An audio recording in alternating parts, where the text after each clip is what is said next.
Olá, queridos alunos do sexto ano. Vamos a mais uma aula de língua portuguesa. Eu sou a professora Elívia Soares. Hoje vamos falar de sequência temporal e causal nos textos narrativos. Na última aula, falamos sobre, dentro dos gêneros memórias literárias, falamos sobre o texto descritivo. Vamos hoje falar da narração, falando do tempo e a relação de causa e efeito dentro de uma narração. Para a gente iniciar, vamos iniciar com leitura, porque é necessário que leiamos um fragmento, leiamos um texto narrativo para que você entenda o nosso conteúdo, que é sequência temporal e causal.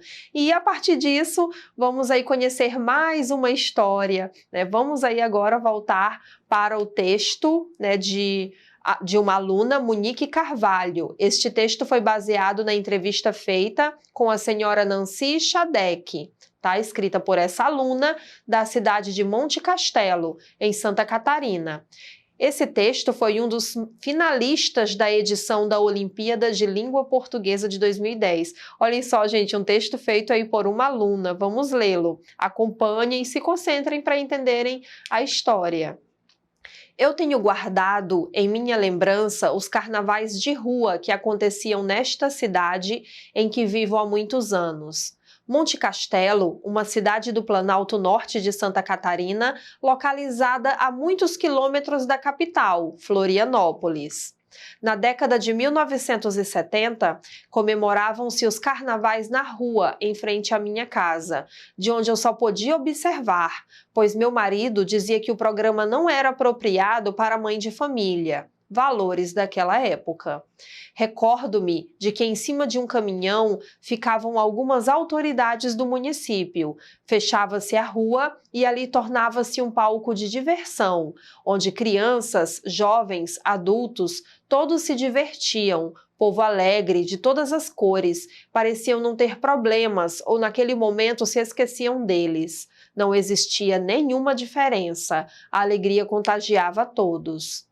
O momento mais esperado da noite era a escolha do rei e da rainha do carnaval.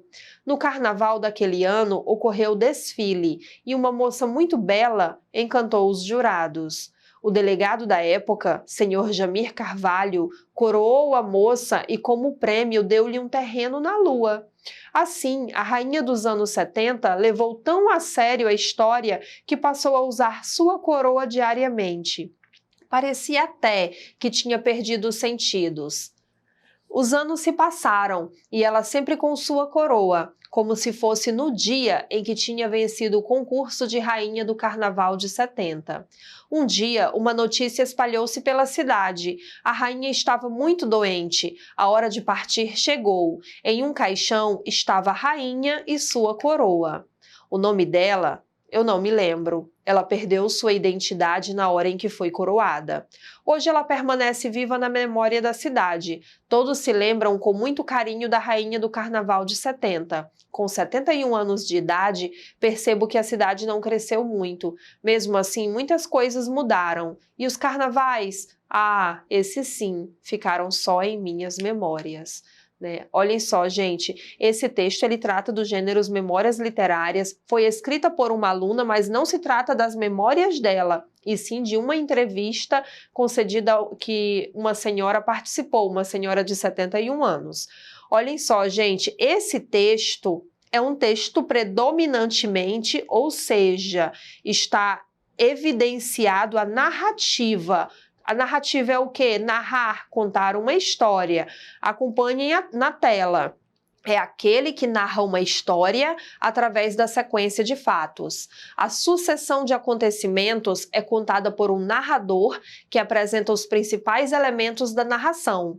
Ao longo de uma estrutura narrativa, são apresentados os principais elementos da narração: espaço, tempo, personagem, enredo e narrador. Então você observa que esse texto ele predomina a narrativa porque tem esses elementos. Começa a te contar uma história, dessa senhora, dessa pessoa que via os carnavais, e ela começa a descrever e contar como eram os carnavais que ela assistia, né, pela janela. E por meio desse enredo, né, durante o enredo, durante a história, as ações vão acontecendo e os elementos vão sendo inseridos. Tem o narrador contando os personagens que fazem parte, o tempo, se é cronológico ou psicológico, o enredo, que são as ações, né? E temos também o espaço, o lugar onde acontece essa história.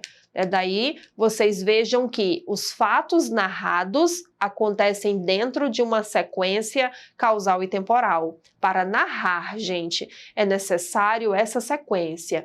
Causa e efeito e o tempo, para que você entenda, para que a narração ela progrida, ela continue, você fique ali entretido com aquilo que você está lendo.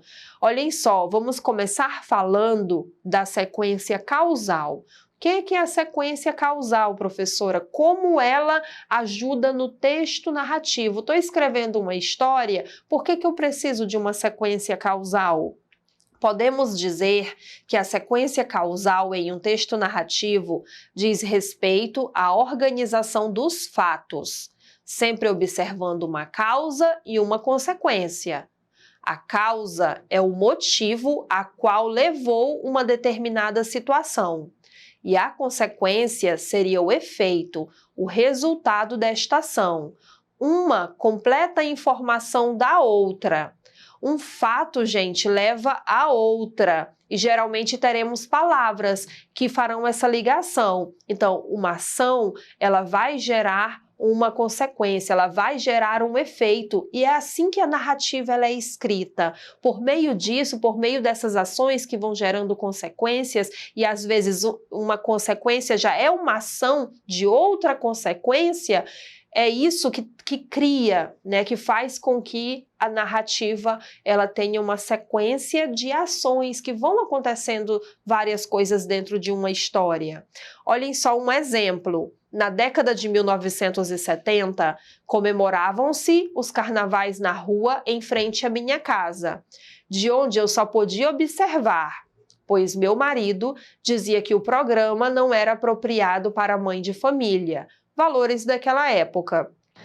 Observem, gente, a palavra destacada pois. É uma palavra que dá a relação semântica, ou seja, gente, o sentido de explicação.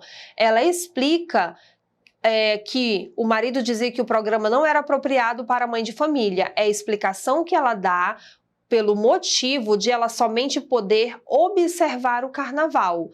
Só que, gente, observem que o pois ele está explicando, só que observem que nesse período também tem a relação de fato e consequência, né? Ou seja, de causa e efeito. Olhem só, o marido dizia que o programa não era apropriado para uma mãe de família. É fato, né? Era a opinião do marido sobre isso. E qual é a consequência que gerou pelo fato de ele dizer que o programa não era apropriado para uma mãe de família? A consequência foi que a narradora só podia observar o carnaval de frente de sua casa. Ela não participava das festividades. Mais um exemplo, olhem esse fragmento. O delegado da época, senhor Jamir Carvalho, coroou a moça e, como prêmio, deu-lhe um terreno na lua. Assim, a rainha dos anos 70 levou tão a sério a história que passou a usar sua coroa diariamente. Vejam que também nesse período nós temos a relação de causa e efeito. Olhem só, qual é a causa, qual é o fato? O delegado coroou a moça, né, pelo fato de ela ter ganhado o concurso. E qual é a consequência que isso gerou? O delegado ter coroado a moça, qual foi o efeito? Qual foi a consequência? A rainha levou tão a sério a história que passou a usar sua coroa diariamente, e assim ela ficou conhecida por toda a cidade. Observaram que às vezes você lê uma história, mas não percebe essa relação causal?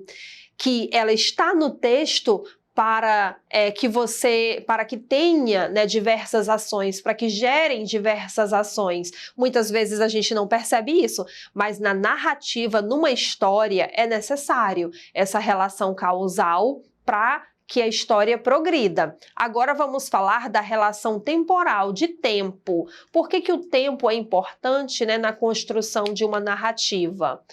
Toda narrativa se passa dentro de um determinado tempo. Gente, no caso do texto Memórias Literárias, são histórias que o narrador ele está revivendo, né, está no presente revivendo algo da vida dele. Então, o que vai predominar? Qual é o tempo que ele vai contar? Se ele está ali iniciando a história, vocês vão observar que ele vai falar no presente, mas logo após vai predominar o quê? O passado, que chamamos de pretérito, porque ele vai contar algo que já viveu, então ele vai contar algo no passado. Por isso, dentro do gênero Memórias Literárias, o tempo predominante, né, mais enfatizado é o passado, assim como grande parte das narrativas, porque geralmente as narrativas contam algo que já ocorreu. Vamos lá, olhem dentro desse fragmento que a gente leu, a sequência de tempo, a sequência temporal. Eu tenho guardado em minha lembrança os carnavais de rua que aconteciam nesta cidade em que vivo há muitos anos. Olhem a palavra destacada, tenho. Essa palavra tenho, gente, está no presente. Por quê? Porque a narradora está contextualizando. Ela, no presente, ela vai começar a contar algo que viveu, que ainda tem guardado nas suas lembranças. Continuando, olhem só, como eu falei, o tempo que predomina, o passado. Ela começa contando na década de 70, olhem como essa década, né, já está distante, já é passado, mesmo que se tratasse de um ano anterior, já seria passado, uma semana antes já seria passado. Então, na década de 70, comemoravam-se os carnavais na rua em frente à minha casa, de onde eu só podia observar, pois meu marido dizia que o programa não era apropriado para a mãe de família. Todas essas palavras destacadas, elas estão no passado, são verbos no passado. Além dos verbos estarem predominantemente no passado, você também tem outras expressões, como na década de 70.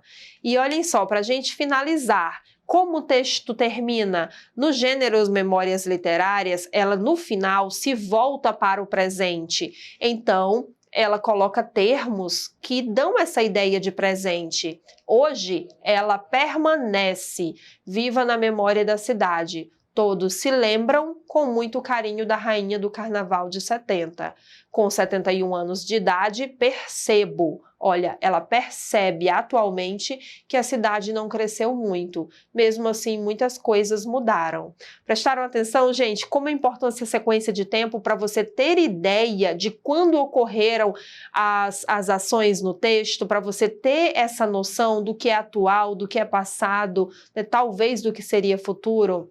Espero que vocês tenham entendido essa relação de causa e tempo, como ela é importante na construção do texto narrativo. E revejam esta aula novamente na plataforma Eduque Acre. Obrigada!